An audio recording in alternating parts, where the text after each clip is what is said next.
Welcome to another Indie Dev Showcase, highlighting the many indie games we play here on the channel. If you'd like to submit a game for a future video, please reach out. But otherwise, let's begin.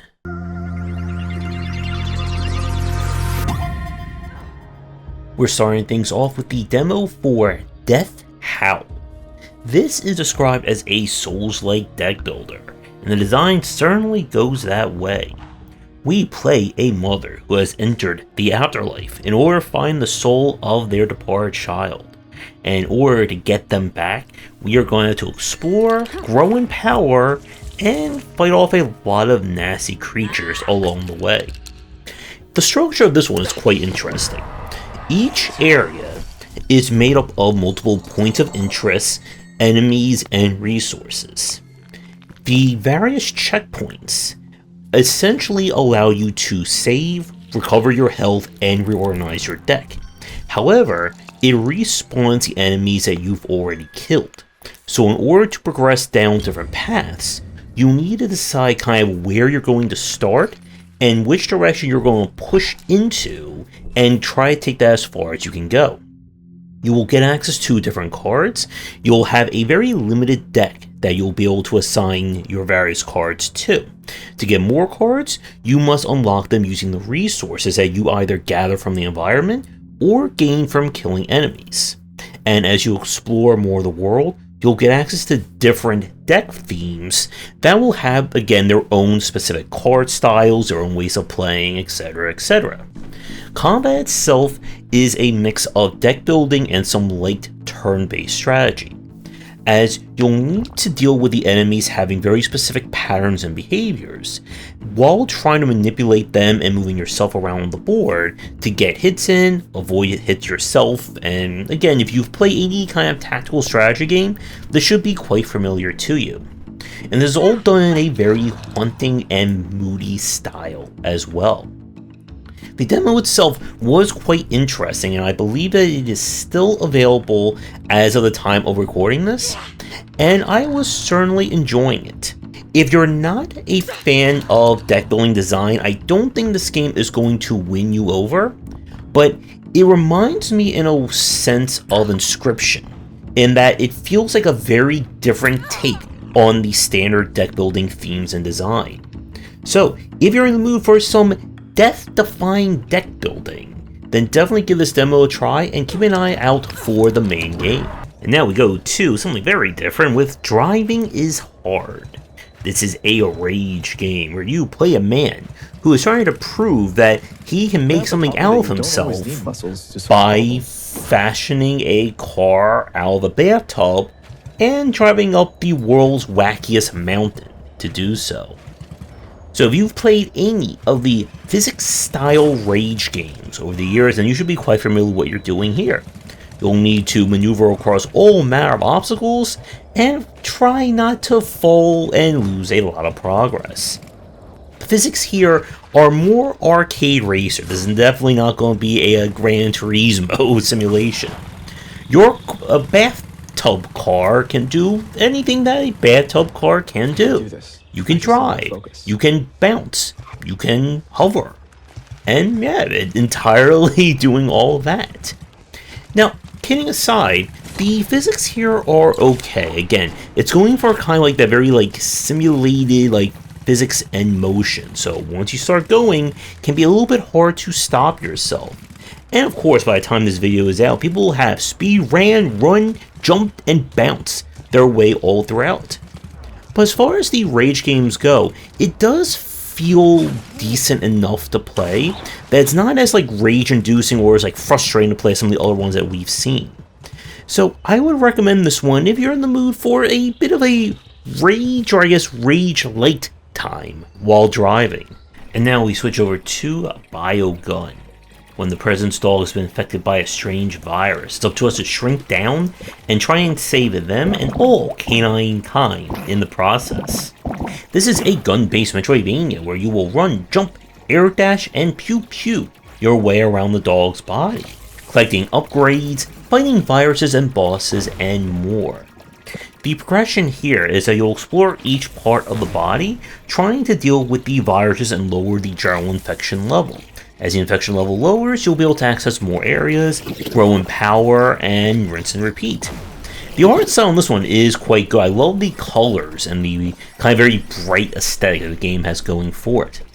The general play felt a little bit like janky in a few spots. It was a little bit hard sometimes to make some of the jumps, and this comes with like some like the more like bouncier or rapid sections. Now, as far as like level design goes, this is going to be your classic Metroidvania where you'll need to figure out where you need to go, what upgrades you need, and of course do all the backtracking in order to get to and fro. I would say this one is a very solid and kind of standard Metroidvania. If you're looking for something that's going to do something completely different with the formula, it doesn't quite do that. But if you are a dog lover and looking for a very bright and delightful Metroidvania to play, then I would give this one a try. And once again, we go in the complete opposite direction for our next game. This is Nightmare Kart. 2024 was apparently a really good year for fan-made kart racers, between this and ring racers. But this is, what if we combine Mario Kart with Bloodborne? Or should I say the looks close enough to be like Bloodborne, but not enough to infringe on any copyright style game. You are discovering the mysteries of a strange city befallen by a curse. In order to do that, you're going to win races and do your best drifting on each track. Yes, this is not going to be your kind of standard game. And what we're doing here, of course, is that you'll be unlocking various tracks by, of course, winning. Each car and each racer will have different stats relating to how well they drive, what weapons they get access to, and that kind of thing. And you'll be able to use your mix of range and melee, like we do in all racing games, in order to stay one step ahead of your opponents. Win the races and you'll be able to unlock more tracks and see how far this mystery goes. Now, in terms of like complexity here, this is definitely not going for the same level as ring racers. This is far more like Mario Kart arcadey than anything else. But the very unique aesthetic here definitely works for it, and the game does do some things differently, including having boss battles, like actual boss fights. It's not you racing against an opponent, you're actually fighting them while driving around. And the game, like with Ring Racers, is completely free. You can download the entire thing on Steam right now. So even though I am not the biggest kart racing fan in the world, I still got a kick out of this one. So if you ever want some gothic horror and combat with your delightful and fun kart racing, then you really do want to give this one a try. And now we go to a Flying Knight. This is a dungeon crawler King's Field style game. The insects of the land have been cursed and not have any wings, and it's up to us to go out and find the witch who has put this curse on the land and take her out. And we're going to do a lot of hacking, slashing, and chopping to do so. Flying Knight is your kind of classic King's Field style. You have stamina to manage, you want to get in those heavy hits while you can. But the game does feature several major twists on the formula.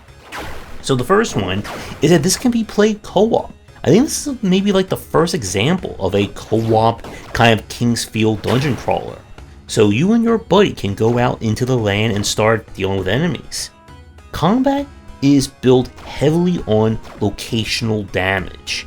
You can parry attacks and try to deflect and knock enemies down. Every limb on an enemy has its own health bar, and if you time your hits right, you can chop off a limb. A swordsman is not so threatening when you chop off their sword arm, or just go right for the head and deal them that way. This is a linear game. Every environment is handmade, and you're going to be looking for shortcuts, alternate paths, and of course secret item and gear to find. The gear itself kind of follows with each gear belonging to a different set, and these sets will allow you kind of play to different styles. Do you want heavy armor and be on the slower side, fast and get rapid hits in, use magic, use bow, whatever you want. And it can be a bit challenging. Enemies hit very hard, and if you don't learn the timing for the parry and the reflecting, you're going to be in for a very big world of hurt. Still, As a kind of indie take on this formula, there is a lot going on for this. And whether you play the single or co-op, if you're a fan of a dungeon crawler and again the Kingsfield style, then you definitely want to give this one a play. We're ending our showcase with a bit of a sad game, as the studio has gone under from what reports have said, but the game was released, and that is the skateboarding action roguelite Helskate.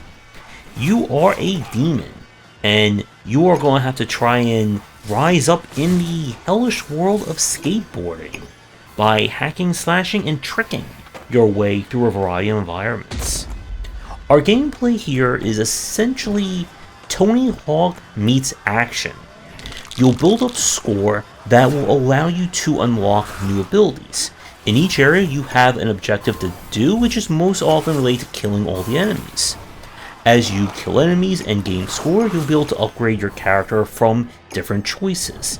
These will affect how your attacks will work, bonuses to certain tricks or trick types, and so on and so forth. When you get done, you'll be able to unlock additional upgrades and permanent boosts. And the game again just kind of does what it says, that it's this mix of the arcade style Tony Hawk with hack and slashing around. Now with that said, it does feel a little bit janky in that respect. We're combining two very different genres into one. And it can be a little bit hard to do tricks while you're trying to attack enemies, or attack enemies while you're trying to just get skateboarding around. There are multiple areas to explore, and of course boss fights to go for. Now as I said at the start, the studio has sadly closed, and they try to work on this to get as many bugs and issues hammered out before the game was put into 1.0, but it is technically out. People have reported issues, including kind of bugs and soft locks. I don't think we had too many issues when we played it, but we did have kind of like some performance hiccups here and there. So I would at least give this one a try if the mix sounds interesting. And it's going to be funny that we have another indie skateboarding game probably coming out in 2026 that's going to be doing its own take on skateboarding in hell. But with that, we're going to be wrapping up this week's showcase. You'll find links to all the games down below. And again, if you'd like me to include your game for a future one, please get in touch.